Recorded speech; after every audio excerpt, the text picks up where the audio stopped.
All right, so check it out. Down here we've got a vine growing up the tree next to another vine. Each one of these you've got kind of this oily looking leaf. There are 3 leaves.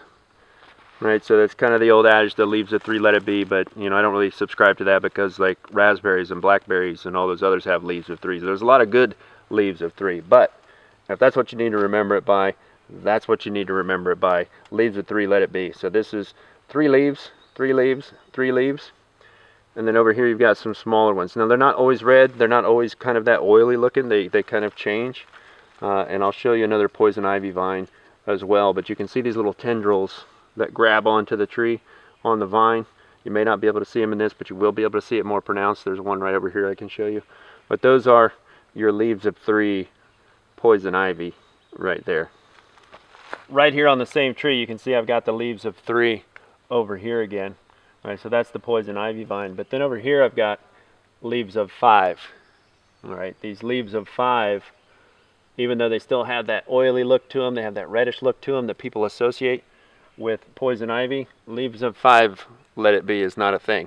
Okay, Virginia creeper is all this is. No big deal. It just happens to be growing right next to actual poison ivy and a couple of bugs that are doing something that's probably not PG-13. So anyway, long story short, poison ivy, Virginia creeper, leaves of 3, leaves of 5.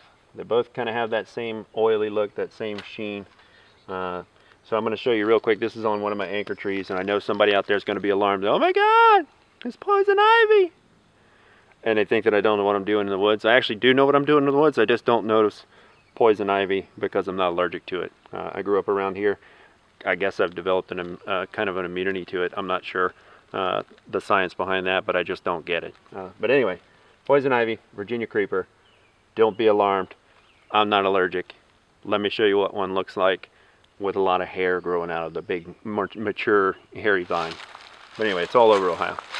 All right, here we've got a really, really good example of a mature poison ivy vine. It has all this kind of hair-like tendrils that really help it cling to things and climb things. So this is still active during the winter, but this is all you'll see is this hairy vine a lot of times. It is still active. If you're allergic to poison ivy, you can still get pretty messed up with it. But like I said, I'm not.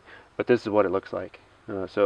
Another caution is don't use this as tinder. As much as that looks like it's great tinder, it's not. You do not want to inhale poison ivy smoke because it'll get in your lungs and you'll have that dermatologic reaction inside your lungs, and that's just a really, really bad day. All right, so poison ivy in the winter, that's what it looks like.